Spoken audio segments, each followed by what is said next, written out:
Hey there students, welcome back to the channel. Today we're going to carry on and finish with the playlist concerning the Second World War. We've already seen an overview about the war.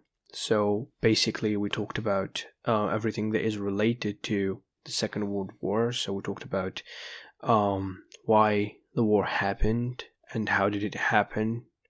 So today it's only logical to talk about what happened after the war. So we're going to deal with the consequences of the war. I've picked 4 kinds of consequences. So according to me, of course, they're the most important ones to discuss. But also I've picked these 4 consequences. It's because they are easier to put in your essays. Okay, so if you're asked to talk about the Second World War in general, you can talk about the 3 videos that I already posted. Okay, so the first one an overview, the second one the causes, and the third one is this one, which is going to be the consequences of the war. So before I start, as usual, I invite you to like the Facebook page of this channel in order to be notified whenever I post something new, and also subscribe to my channel if it's not already done. That would encourage me to do more and help you out during the period of exams. With that being said, we shall start with the consequences of the Second World War. The first consequence I entitled human casualties. So this is very important. This refers to the deaths of military personnel and civilians during a conflict or any kind of war. Okay, so that's what we mean by human casualties. In our context, the Second World War was one of the deadliest conflicts in human history, of course, with an estimated 70 to 85 million military and civilian deaths. This includes the deaths of millions of soldiers on the battlefield, as well as the deaths of civilians as a result of bombings, genocides, and other atrocities, of course. So overall, the war resulted in the deaths of millions of people around the world, including large numbers of civilians in countries such as China, the Soviet Union, and Germany. Okay? There are many factors that contributed to the high number of casualties during the Second World War, including the widespread use of new and more deadly weapons, the scale and intensity of the conflict, and the involvement of a large number of countries. So the war also resulted in the deaths of many civilians as a result of bombings, genocides, and other atrocities, like I said before, including the Holocaust, in which millions of Jews and other minority groups were systematically murdered by the Nazi regime. The human casualties of the Second World War had significant and far-reaching consequences, including the displacement of millions of people, the collapse of empires and the emergence of new states, and the reshaping of the global political and economic landscape. The war also had a profound impact on the families and communities of those who were killed or injured, and it continues to have an enduring legacy to this day. The second consequence would be the displacement of populations. This refers to the movement of people from their homes and communities as a result of any kind of conflict. So this is due to some persecution that these people had to endure, or of course other factors. In our context, the Second World War resulted in the displacement of millions of people as refugees.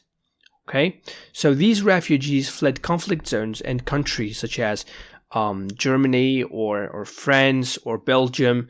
They fled their own countries because these countries were either divided or reconfigured as a result of the war.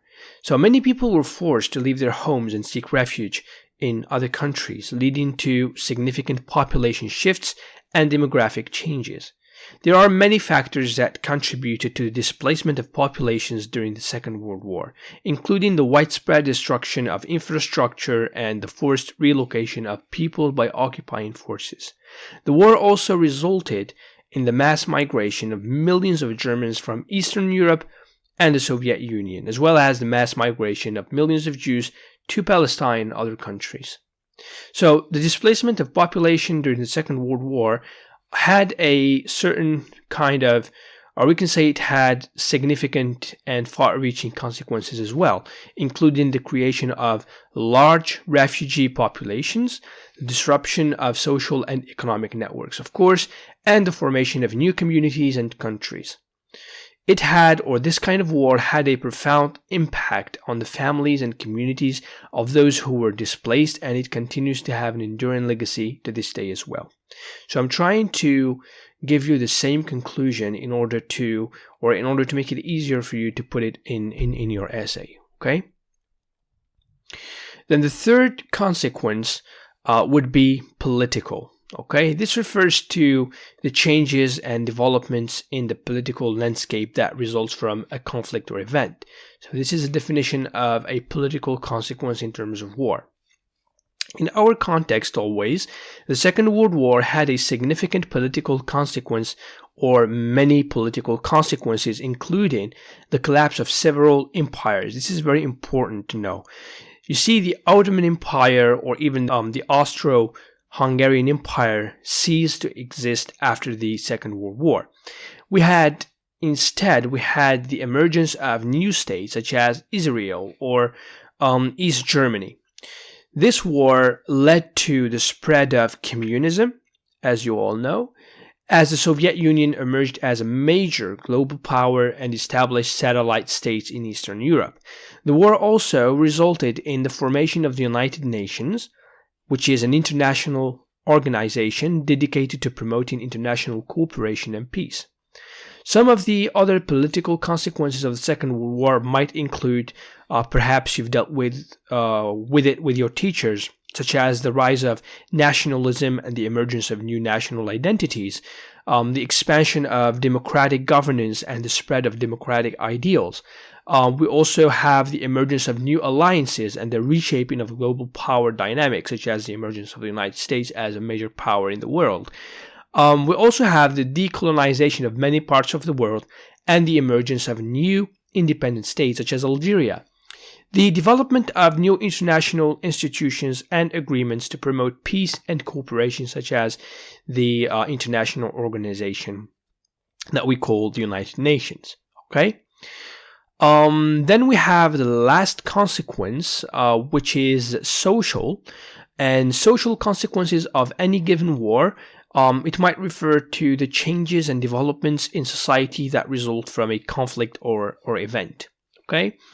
So the Second World War, always in our context, had a significant social consequence or many social consequences, including the rise of feminism and civil rights movements as women and minority groups mobilized to support the war effort. The war also led to significant cultural changes, as people around the world were exposed to new kind of ideas and ways of life, as a result of the conflict, of course.